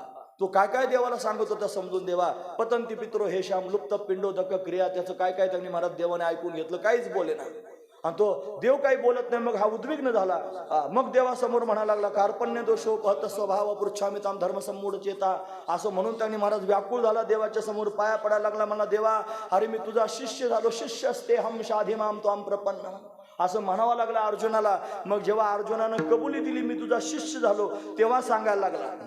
हा देव म्हणून सांगितलं नाही त्यानं गुरु होऊन सांगितलं. आणि म्हणून त्याला त्यांनी फक्त देव म्हणले असं नाही, कृष्णम वंदे जगद्गुरु असं म्हणलं. तो संत झाला, देव गुरु झाला, तेव्हा त्यानं तत्वज्ञान सांगितलं. देवाला सुद्धा जे करता येत नाही ते संतांना करता येतं. म्हणून संत रूपानं त्यांनी प्रगट झालं पाहिजे. देव काय करू शकतो? देव शस्त्र घेऊन येऊ शकतो, देव फार शहाणपणा करू शकतो, मुंडकी उडून टाकू शकतो, घेऊन या चक्रगदा हाची धंदा करीतो, त्याचा निपात दुष्ट दुर्जनाला त्यांनी महाराज हा भगवान शस्त्र हातात घेऊन त्यांनी घालू शकतो. पण पुढचा मुद्दा आहे का, तो शस्त्र घेऊन घालवतो. हे जे आहेत ना, ज्यांचं मी वर्णन आता सध्या करून सांगतोय, ते संत आहेत. ते संत शस्त्र घेऊन येत नाहीत, ते संत त्यांनी शास्त्र घेऊन येतात. आणि शास्त्र घेऊन आल्यानंतर दुष्ट दुर्जनांना घालवित नाहीत, त्यांच्यातलं दुष्टत्व घालवतात. जे खळांची व्यंकटी सांडो, तया सत्कर्मी रती वाढो, भूता परस्परे पडो, मैत्र जीवांचे दुरितांचे तिमिर जाओ, विश्वस्वधर्म सूर्य पाहो, जो जे वांचिल तो तेला हो प्राणी जात. अशी त्यांची भावना असते. तो शस्त्र घेऊन येतो, दुष्टांना घालवतो. हे शास्त्र घेऊन येतात आणि दुष्टपणा घालवतात. कोण श्रेष्ठ आहे सांगा? म्हणून ते संतांनाच करता येतं, दुसऱ्या कोणाला करता येत नाही. म्हणून देव सुद्धा त्यांच्या समोर फिका पडतो. हा महत्वाचा मुद्दा आहे. मग देवांना जे करता येतं, ज्यानं सगळं जग निर्माण केलं, ब्रह्मदेवानं, जो विश्वबीजाचा साठोपा आहे, त्या ब्रह्मदेवाकडे जर पाहिलं तर त्या ब्रह्मदेवाला सुद्धा त्यांनी महाराज बऱ्याच अंगाने आपल्याला पाहता येईल. महत्वाचा मुद्दा आहे. तो विचार करायला लागला, हे सगळं मी निर्माण केलंय, हे सगळे मडके मीच घडवलेले आहेत, हे सगळे मीच जन्माला घातलेले आहेत. जन्माला घातले त्यानं, पण तो या सगळ्यांना मुक्त करण्याकरिता येईल असं सांगतायत. त्याच्यानं ते होत नाही महाराज. कारण त्याच्याकडे पाहिल्यानंतर आता ब्रह्मदेव आहे, कसं त्या ब्रह्मदेवाला नावं ठेवावेत. व त्या ब्रह्मदेवाचे त्यांनी उणिवा बऱ्याच मला माहिती. ब्रह्मा डोळा साते, वेदार्थ ना कळे, तेथे आंधळे व्यर्थ होते. ब्रह्मदेवासारख्याला वेदार्थ कळाला नाही असं आपण त्यांनी महाराज म्हणतो. हे काही खोटं आहे का? मग ब्रह्मदेवाला वेदार्थ कळत नाही म्हणून. ब्रह्मदेवाला मुलगी झाली म्हणजे जिभेपासून. आणि ती इतकी सुंदर त्यांनी मुलगी होती, स्वतःचीच मुलगी पाहिल्यानंतर भाळला आणि तिच्याच मागे पळायला लागला. खजील झाल्या, सगळे त्याला हसायला लागले. त्याची मुलं स्वतःच्याच मुलीच्या मागे पळायला लागला. ते शरीर त्याला सोडून द्यावं लागलं. फार महत्वाचा मुद्दा आहे. ब्रह्मदेव आहे, पण त्याला सुद्धा त्यांनी महाराज स्वतःला आवरता आलं नाही. कामाची निधाई.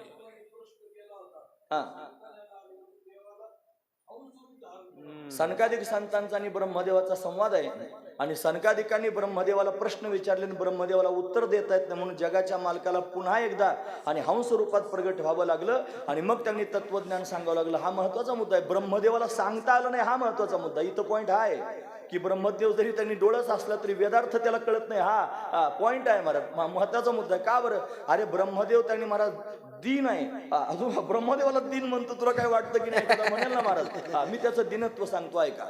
भगवान शंकराचं आणि पार्वतीचं लग्न होतं, सतीचं लग्न होतं. सतीचं शिव आणि रुद्र आणि सतीचं लग्न होतं. त्या लग्नामध्ये पौरोहित्य करण्याचं काम ब्रह्मदेवाकडे होतं.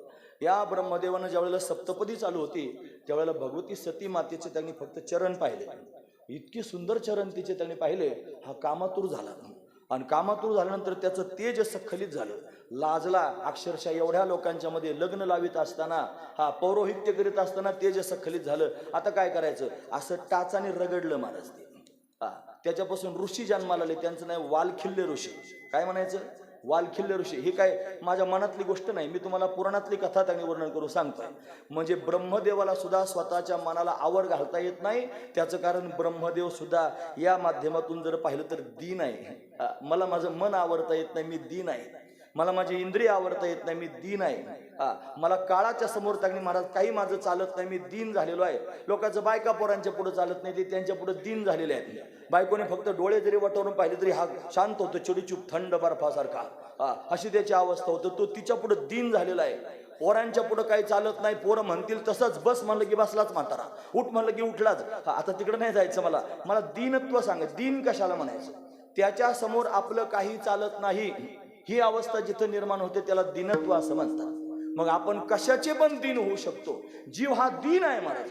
तो त्यांनी महाराज व्यापलेला आहे, तो कष्टी आहे, तो दुःखी आहे, तो त्रासात आहे, तो बंधनात आहे, या सगळ्या गोष्टींमध्ये तो अडकलेला आहे. असं दिनत्व जीवाच्या जवळ आलेलं आहे. आणि तो त्यांनी महाराज जोपर्यंत कृपा त्याच्यावर होणार नाही, जोपर्यंत त्याला स्वरूपाचं ज्ञान प्राप्त होणार नाही, जोपर्यंत त्याचा जीवपणा जाणार नाही, तोपर्यंत त्याचं दिनत्व जाणारच नाही. मग त्याचा जीवपणा घालवण्याकरिता येतात, त्याचा उद्धार करतात आणि दिनत्व घालून टाकतात आणि स्वरूपामध्ये एकरूप करतात. हे सामर्थ्य फक्त संतांचं आहे, हे ब्रह्मदेवाच्या सुद्धा अंगात नाही. हे ब्रह्मदेवाला कळालं. तुम्हाला नाही कळालं? ब्रह्मदेवाला हे कळालं. हे किती श्रेष्ठ आहेत, की त्यांच्या इतकं श्रेष्ठत्व तर माझ्याकडे सुद्धा नाही, असं ब्रह्मदेवाला कळालं. हे कळालं सुद्धा पाहिजे. हे बाकीची माणसं फार श्रेष्ठ आहेत, ते फार सुज्ञ आहेत, ते फार डोळस आहेत. आणि मी त्यांच्या समोर बोलायला लागलो. मग मी बोलत असताना मला हे सुद्धा कळालं पाहिजे की हे सुद्धा माझ्यापेक्षा त्यांनी महाराज फार श्रेष्ठ दिग्गज आहेत. हे कळणं पण महत्वाचं. हे कळत नाही माणसाला. ते नाही कळालं की मग माणूस स्वतःची टिमकी वाजवत त्यांनी अशा पद्धतीने फिरतो, तो लीन होत नाही. ज्याला त्यांनी महाराज हे कळतं तो लीन होतो. ब्रह्मदेवाला एवढं कळालं हेच फार झालं. त्याला कळालं की माझं सामर्थ्य आहे पण यांच्या इतकं नाही. मी समर्थ आहे, मी सृष्टी निर्माण करू शकतो, मी जीवजंतू निर्माण करू शकतो, मी 4 खाणी निर्माण करू शकतो, 84 लाख योनी निर्माण करू शकतो. हे सगळं करण्याकरिता मी समर्थ आहे. संशयाची श्रेणी छेदतीना, संशयाची श्रेणी छेदतीना, संशयाची श्रेणी छेदतीना. इंद्र चंद्र महेंद्र देव सगळे त्यांनी आहेत, पण ब्रह्मादिक देव आहेत. संशयाची श्रेणी छेदेची ना, ते संशय घालू शकत नाहीत. असंभावना म्हणजे प्रमाण असंभावना, प्रमेय असंभावना, विपरीत भावना सगळ्यांच्या पोटात आहेत ना. हे असंभावना गेल्याशिवाय त्यांनी महाराज कशी काय तुम्ही मुक्त व्हाल, हा महत्वाचं. हे दुसरं कोणी घालू शकत नाही. इंद्र चंद्र त्यांनी महाराज घालू शकत नाहीत. संशय तुमच्या अंतकरणातला मी कोण आहे प्रश्नच आहे. हे त्यांनी महाराज कुणी त्याचं उत्तर घाय देऊ शकत नाही. तेच देतात. ते म्हणतात तत्त्वम असी, ते ब्रह्म तू आहेस, तेच सांगू शकतात. हे दुसरं कोणी सांगू शकत नाही. त्यांच्यात ते सामर्थ्य आहे. म्हणून ब्रह्मदेवाला सुद्धा कळालं मी हे सगळं करू शकतो, पण हे सगळं करण्याचं सामर्थ्य जरी माझ्यात असलं तरी संत जे करतात ते मला करता येत नाही. म्हणून ब्रह्मदेवानं ते स्वीकारलं, त्याने ते कबूल केलं. मग त्याच्या मनामध्ये उदात्त भाव निर्माण झाला आणि काय करायची इच्छा झाली, या संतांच्या चरणांची वंदना करायची इच्छा निर्माण झाली. म्हणून त्यांनी महाराज अशा पद्धतीने ब्रह्मदेवासारखे सुद्धा आणि या संतांच्या चरणाची वंदना अशा पद्धतीने करतात. मग ब्रह्मदेवासारखे जर या संतांच्या चरणांची वंदना करत असतील तर संतांचा किती मोठा अधिकार आहे, काय त्यांचं श्रेष्ठत्व वर्णन करू सांगावं. अरे अशा दिव्य असणाऱ्या संतांचं नाव जरी तोंडाने घेतलं ना तरी सुद्धा त्यांनी सगळे दोष जळून जातील.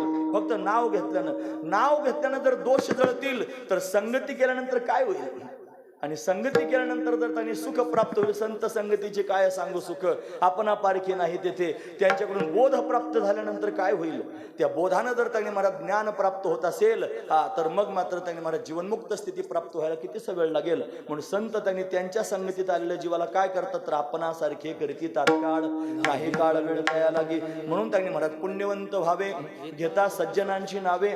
अजून एक प्रमाण असं आहे, तुका म्हणे पापे जाती संतांची या जपे. म्हणजे पुण्य प्राप्त करायचं असलं संतांचं नाव घ्या, पाप घालवायचं असलं संतांचं नाव घ्या. का बरं, अरे ब्रह्मादिक सुद्धा त्यांच्या चरणांची वंदना त्या अशा पद्धतीने करतात, तर त्यांचं नाव घेतल्यानंतर दोष जातील याच्यात काय नवल आहे, महाराज वर्णन करून सांगतात. ब्रह्मादिक ज्यांची मंदिती पायवनी, ब्रह्मादिक ज्यांची मंदिती पायवनी, ब्रह्मादिक ज्यांची वंदिते पायवनी, ब्रह्मादिक ज्यांची वंदिते पायवनी. नाम घेता वदनी दोष जाती, नाम घेता वदनी दोष जाती. ब्रह्मादिक ज्यांची वंदिती पायवनी, ब्रह्मादिक ज्यांची वंदिती पायवनी. नाम घेता वदनी दोष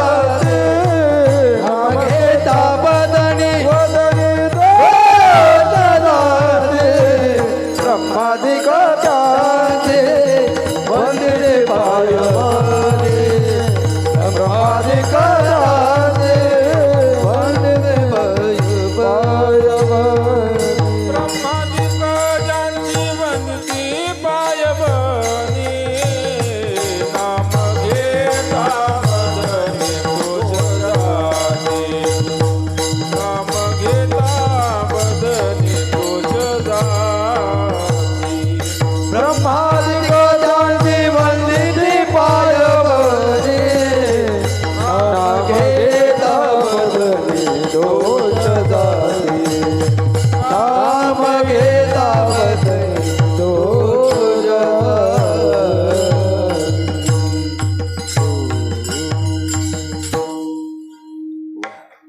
छान वाटतं. तुम्हाला माझंही आवडत आहे, त्यांचं म्हणलेलं आवडत आहे. नेमकं काय चालू ठेवलं पाहिजे.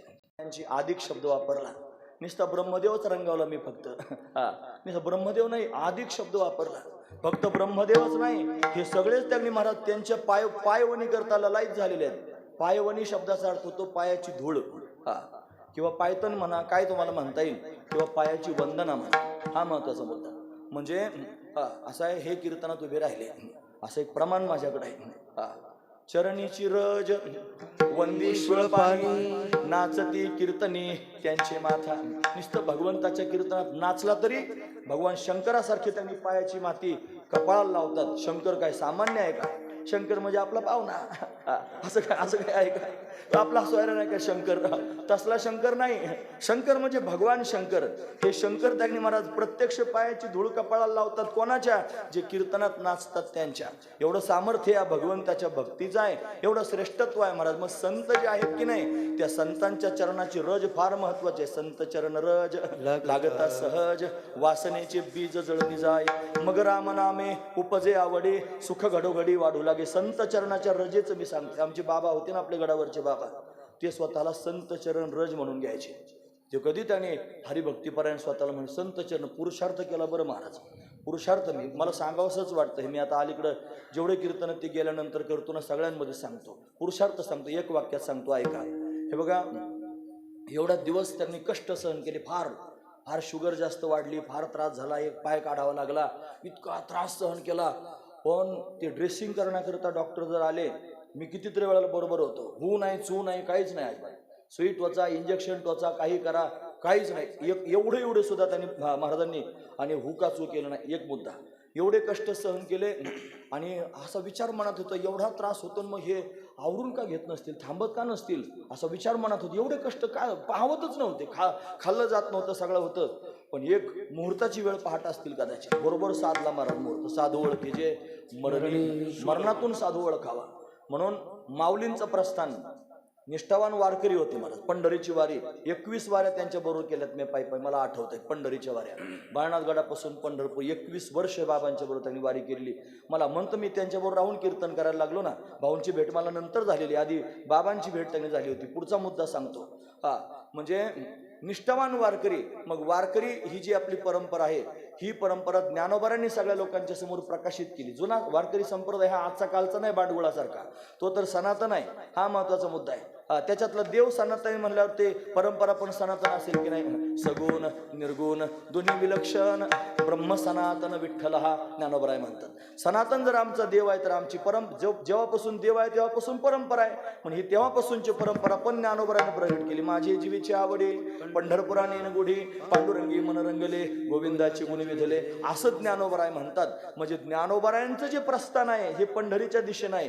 त्याच दिवशी बरोबर 12 वाजता आणि बाबांनी 12:10 कमी असताना शरीर सोडलं. आणि बाबांना स्नान वगैरे घालून गडाच्या बाहेर 5 वाजता बाहेर आणलं. माऊलींची पालखी सुद्धा संध्याकाळी 5च्या दरम्यान बाहेर येते. बरोबर त्याच वेळेला. त्याला पुरुषार्थ म्हणायचं. महत्व तुम्हाला एवढाच पुरुषार्थ. याच्यात काय पुरुषार्थ आहे अजून ऐका ना, थोडंसं अजून सांगतो. त्यांचे गुरु होते मोठे बाबा, म्हणजे वैकुंठवासी श्री रघुनाथ महाराज उंबरेकर, त्यांचं नाव होतं उंबरेकर बाबा. आपल्या वारकरी संप्रदायामध्ये अशा काही त्यांनी परंपरा मी तुम्हाला सांगतो की ज्या विशेष आठवणीत ठेवण्यासारख्या आहेत. काय परंपरा आहे? जनार्दन स्वामी. जनार्दन स्वामी, त्या जनार्दन स्वामींचे शिष्य झाले शांती ब्रह्मश्री संत एकनाथ महाराज. एकनाथ महाराजांनी ज्या वेळेला शरीर त्यांनी सोडलं किंवा जलसमाधी घेतली, तो दिवस षष्टीचा दिवस होता. षष्टीच का निवडली? त्याचं कारण जनार्दन स्वामींनी षष्टीच्या दिवशी समाधी घेतली होती. माझ्या गुरुच्या तिथीला थांबेन असा विचार करून त्याच दिवशी शरीर त्यांनी सोडलं. कोणी? नाथ महाराजांनी. नाथ महाराजांचे शिष्य झाले चासला दादा स्वामी. नरहर सिद्ध त्यांचं नाव आहे. दादा स्वामी त्यांना म्हणतात. त्यांचा मोठा उत्सव त्यांनी 16 चासला त्यांनी होत असतो. त्यांनी सुद्धा नाथ महाराजांची जी षष्टी, त्या षष्टीलाच शरीर सोडलं, समाधी घेतली. समाधी जिवंत समाधी आहे, षष्टीलाच घेतली महाराज. फार महत्वाचा मुद्दा मी तुम्हाला सांगतोय. जगद्गुरु श्री संत तुकोबाराय सदैव वैकुंठ गमन सोहळा आपण साजरा करतो बिजेला. श्री संत निळोबारायांनी आणि तुकोबारायांच्या वैकुंठ गमनाच्या दिवशीच आणि अशा पद्धतीने समाधी घेतली. मग एकाच दिवशी दोघांची पुण्यतिथी, तुकोबारायांची बीज आणि निळोबारायांची पुण्यतिथी एकाच दिवशी आली. मग वारकऱ्यांनी काय करायचा असा प्रश्न पडला. म्हणजे रामदास बाबा मनसुख वगैरे होते, मोठे मोठे महात्मे एकत्र आले. ते म्हणले एकाच दिवशी दोघांचं आहे, मग काय करायचं. मग काय केलं, त्या फाल्गुन शुद्ध बीजेला निळोबारायांची वारी करायची आणि फाल्गुन वद्य बीजेला तुकोबारायांच्या वैकुंठ गमन सोहळ्याला जायचं असं वारकऱ्यांना ठरवून दिलं. नंतर निळोबारायांनी आपल्या गुरुच्या स्थितीला शरीर सोडलं. एवढं सगळं मी का सांगितलं तुम्हाला, बाबांनी सुद्धा असंच केलं. मोठे बाबा होते व रघुनाथ महाराज, ते रघुनाथ महाराजांनी अष्टमीला शरीर सोडलं होतं आणि बुधवारचा दिवस होता. बाबांनी सुद्धा अष्टमीला शरीर सोडलं आणि बुधवारच्याच दिवशी सोडलं.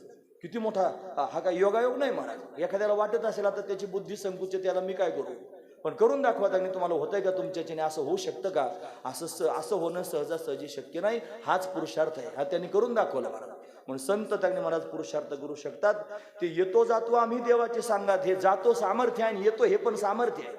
ते स्वसामर्थ्याने येतात आणि स्वसामर्थ्याने जातात, हा त्यांचा विशेष असणारा भाव आहे. म्हणून ते स्वतःच्या सामर्थ्याने येतात. ब्रह्ममूर्ती संत जगी अवतरले स्वतःच्या सामर्थ्याने आले. कशाला आले, उद्धाराया आले. दिनजनांचा उद्धार करण्याकरिता आले. म्हणून त्यांचं जे सामर्थ्य आहे ते ब्रह्मादिकांना सुद्धा प्राप्त झालेलं नाही. म्हणून इंद्रात ते सामर्थ्य नाही, चंद्रात ते सामर्थ्य नाही, ब्रह्मदेवात ते सामर्थ्य नाही. म्हणून ब्रह्मादिक त्यांची वंदिती पायवणी, त्यांच्या पायाची धूळ वंदना अशा पद्धतीने करतात. त्यांच्या पायाची धूळ किती महत्वाची आहे. संत चरण रज शब्दावरून लांबलं होतं आपलं. संतांच्या चरणाची रज, बाबा स्वतःला संत चरण रज म्हणून घ्यायचे. म्हणून त्यांच्या चरणाची रज त्यांनी धारण करण्याकरिता देवता सुद्धा ललायत आहेत. म्हणून चरणी रज वंदिशुळपणे असं आपण प्रमाण ऐकलं. अरे यमधर्म त्यांची वाट पाहे निरंतर, जोडून या करत तिष्ठत असे. यम आपली वाट पाहतो उचलून नेण्याकरिता, पण यम त्यांची पण वाट पाहतो उचलून नेण्याकरिता नाही. ते कधी भेटतील आणि कधी त्यांना नमस्कार करता येईल याच्याकरिता यम त्यांची वाट पाहतो. अरे किती लोकांची नावं तुमच्या समोर सांगू. संतांचे हे सुख झाले या देवा, म्हणून सेवा करी त्यांची. तेथे माझा काय कोणता विचार, वर्णावया पार महिमा त्यांचा. असं त्याने जाऊ द्या. तीर्थे पर्व काळ अवघी पाया पे सकळ, पण ही सगळी प्रमाण आपल्याला त्याने पाहता येतील. म्हणून संत असे आहेत की जे त्यांनी महाराज तीर्थांना पावन करणारे आहेत. संत असे आहेत देवादिकांना त्यांनी अशा पद्धतीने पावन करणार आहेत. ब्रह्मादिकांना सुद्धा त्यांनी त्याची खोली कळत नाही संतांची, म्हणून ठेवली पायी डोई. तुका म्हणे नेनो युक्तीची आखोली, म्हणून ठेवली पायी डोई. अशी अवस्था संतांची आहे. म्हणून ते संत त्यांनी महाराज ब्रह्ममूर्ती खाली आलेले आहेत. आणि म्हणून ब्रह्मादिक सुद्धा त्यांची पायवणी वंदन अशा पद्धतीने करतात. आणि म्हणून ते त्यांनी महाराज एवढे समर्थ आहेत की त्यांचं नाव घेतलं तरी सुद्धा दोषांची धुळधाण होऊ शकते, असं सामर्थ्य आहे. मग नाव घेतल्यानं जर दोषांची धुळधाण होत असेल, त्यांनी स्वतःहून कृपा केल्यानंतर काय होत असेल, महत्वाचा विचार आहे. मग त्यांनी ज्यांच्यावर कृपा केली ते दुराचारी जरी असले, ते विषयामध्ये आसक्त जरी असले, तरी संतांची कृपा जर त्यांच्यावर झाली तर त्या कृपेने ते तात्काळ उद्धरून जातात. नामदेव महाराज वर्णन करून सांगतात. ओ का दुराचारी विषयी आसक्त, ओ का दुराचारी विषयी आसक्त, ओ का दुराचारी विषयी आसक्त, ओ का दुराचारी. म्हणून होका दुराचारी विषयी आसक्त, संत कृपे त्वरित उद्धरती किंवा उद्धरतो. संतांची कृपा झाल्यानंतर तात्काळ उद्धार होतो. कोणाकोणाचा उद्धार होतो, जे विषयामध्ये आसक्त झालेले आहेत, जे दुराचारी आहेत त्यांचा सुद्धा होतो. ऐकतात ना तुम्ही सर्वजण. हे बघा तिसरं चरण झालेलं आहे. चौथं कधी होऊ शकतं आपला काही भरोसा नाही. तुमची वेळ संपत आलेली आहे. तुम्ही माझ्याकडे पाहायचं सोडून जेव्हा तिकडे पाहताना तेव्हा मला जाणीव होते आपापच. म्हणजे त्या सुज्ञ असणाऱ्या बोलणाऱ्यांनी लक्षात घ्यायचं. असला तो विषय आसक्त जरी असला तरी संतांच्या कृपेने तात्काळ उद्धरून जातो, हा महत्वाचा. मग हा जरी शब्द घातला की नाही महाराज मी, तो जरी दुराचारी असला, जरी विषयासक्त असला तरी उद्धरून जातो. मग जे विषयासक्त नाहीत, जे दुराचारी नाहीत, आणि उद्धार करण्याकरिता शुद्ध अंतकरणानं संतांच्या समोर आलेत, त्यांचा उद्धार व्हायचा नाही? अरे त्यांचा तर सहज त्यांनी अशा पद्धतीने उद्धार होऊ शकतो. म्हणून त्यांनी महाराज दुराचारी सुद्धा उद्धरून जातात महाराज. फार वाईट वागणारे लोक जरी संतांच्या संगतीत आले तरी त्यांचं सामर्थ्य असं असतं की जे त्यांनी महाराज त्यांचं अंतकरण शुद्ध होतं आणि ते त्यांच्या वलयामध्ये येतात. अरे षंड अमरकासारखे शुक्राचार्यांची मुलं आणि ते त्यांनी हाणामारा तोडा जोडा शिकवत होते आणि प्रल्हादजी महाराजांच्या वलयात आले. नुसतं हात लावला प्रल्हादा भजन म्हणू नको असं म्हणल्याबरोबर स्वतःच भजन म्हणायला लागले. हे काय आहे? ते दुराचारी होते पण मुखातून भगवंताचं नाम अशा पद्धतीने सुरू झालं. हेच संतांचं सामर्थ्य. त्यांचं एक वलय तयार झालेलं आहे, त्यांचा एक अधिकार तयार झालेला आहे, त्यांच्या दृष्टीमध्ये अमृत आहे की त्या दृष्टीनं आपल्याकडे पाहतात आणि त्यांनी पाहिलं तरी आपलं कल्याण अशा पद्धतीने होतं. मी आज बिनधास्त अशा पद्धतीने बोलतोय. भाऊ जर मूर्त रूपाने इथं बसलेले असते तर आता त्याने असा कान वर केलेला असता. मला आठवतंय चांगलं ती कीर्तना समोर बस. मी कितीतरी कीर्तनं त्यांच्या पुढे केलेले आहेत. असा कान वर धरायचे आणि बारकं ऐकायचे. त्यांना जमलं तर बरं, जर नाही जमलं की त्याला तिथंच धरायचे महाराज. ते त्या कीर्तनकाराला काय म्हणला इथून सुरुवात त्यांनी असायची. मग ते कीर्तनकार घाबरायचे त्यांच्या पुढे असं असे करायचे. बाहून पुढे कीर्तन करायचं म्हणलं की घोटाळाच व्हायचं महाराज. असं त्यांनी व्हायचं. पण आता ते आपल्यामध्ये आहेत, आपल्या हृदयात पण आहेत, सगळ्या ठिकाणी व्याप्त झालेले आहेत. मूर्त रूपानं आपल्या डोळ्यासमोर दिसत नाहीत. नाही तर ते रागून आता मला काही म्हणू शकत नाही म्हणून हा माझा शहाणपणा चाललेला आहे. हा महत्वाचा मुद्दा आहे. म्हणून त्यांनी महाराज त्यांच्या सानिध्यात त्यांनी महाराज आले आणि जेवढे सत्व अंतकरणात घेऊन आले तेवढ्यांचा तर उद्धार केलाच केला. जे दुराचारी असतील ते सुद्धा त्यांच्या संगतीत अशा पद्धतीने उद्धरून गेले.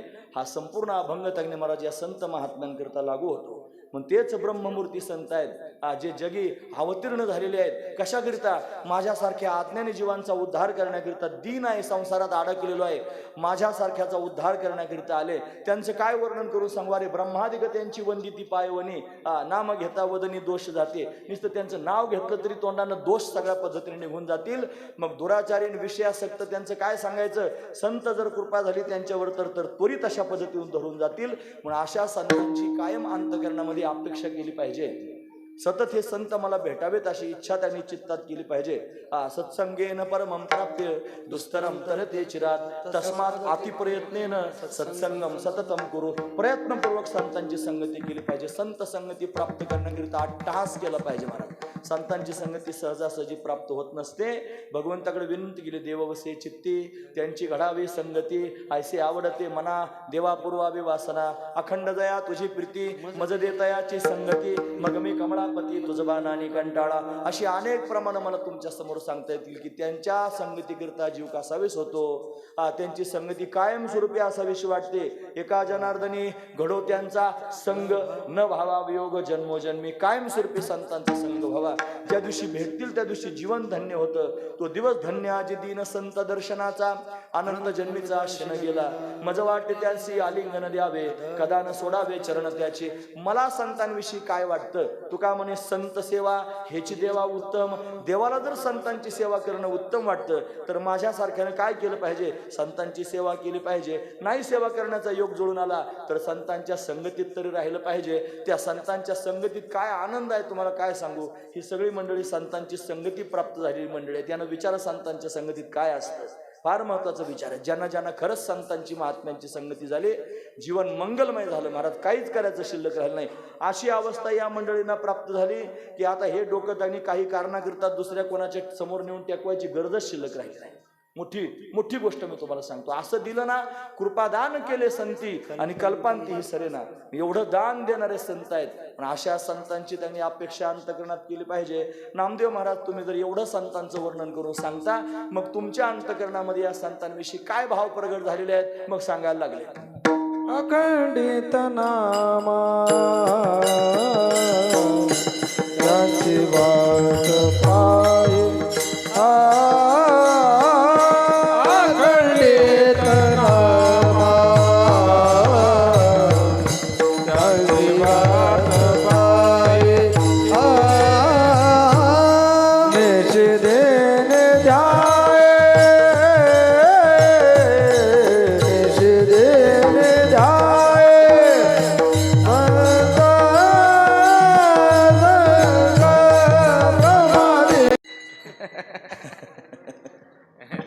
वाटत्याची पाहे. मला असं वाटतं की हे संत मला कायम त्यांनी भेटावे. तुम्हाला काय वाटतं असा प्रश्न विचारला आपण नामदेव महाराज. ते म्हणले मला असं वाटतं ते मला कायम भेटावेत, पण मी कायम त्यांची वाट पाहत राहतो. आणि ते भेटल्यानंतर काय करतो, निशिदिनी ध्याये संत संगती. ध्याय म्हणजे ध्यान करतो, आठवण करतो. कशाची? संत संगतीची. रात्रंदिवस संतांच्या संगतीची, संतांच्या भेटीची मी आठवण करीत राहतो. म्हणून अशा पद्धतीने संत भेटावेत आणि त्यांची आठवण करीत राहावं. का? ते आपल्याकरिता आलेले आहेत. ब्रह्ममूर्ती संत जगी अवतरले, अवतीर्ण झाले, अवतार झालेला आहे. अवतार हा शब्दच मुळात त्यांनी तृ नावाच्या धातूपासून तृतरती म्हणजे खालून वर जाणे, आणि अवतरणे म्हणजे वरून खाली येणे. हा त्यांनी महत्वाचा. वरून खाली आले, त्या स्वरूपातून खाली आले आणि मग आपला त्यांनी उद्धार करण्याकरिता सज्ज झाले. म्हणून हे विशेषत्व संतांचं अशा पद्धतीने आहे. पण ते जर आपल्याकरिता त्यांनी वरतून खाली आलेले आहेत, आपण काय केलं पाहिजे? आपण त्यांची वाट पाहिली पाहिजे आणि रात्रंदिवस त्यांचं ध्यान केलं पाहिजे. अशी अवस्था त्यांनी आपल्याला झाली पाहिजे असं महाराज वर्णन करून सांगतात. माझ्याकडे बोलण्यासारखं बरंच आहे, मला बडबड करायची सवय पण आहे. निर्धारित वेळ अशा पद्धतीने संपून गेलेली आहे आणि चारही चरण आपले त्यांनी पूर्ण झालेले आहेत. म्हणून असे जे संत आहेत, जे ब्रह्ममूर्ती आहेत, जे अवतीर्ण झालेले आहेत, आपल्या उद्धाराकरिता आलेले आहेत, ब्रह्मादिक ज्यांच्या पायाला त्यांनी वागतात, ज्यांचं नाव घेतल्यानंतर दोष संपून जातात, विषयी आसक्त दुराचारी असले तरी सुद्धा त्वरित उद्धरून ज्यांच्या कृपेने जातात. आणि त्या संतांची आपण सुद्धा नामदेव महाराज म्हणतात तशी वाट पाहिली पाहिजे आणि रात्रंदिवस त्यांचं ध्यान केलं पाहिजे. बरोबर आहे की नाही? मग कोणत्या संतांचं ध्यान करायचं सांगू का? हे ज्ञानेश्वर माऊली धर्म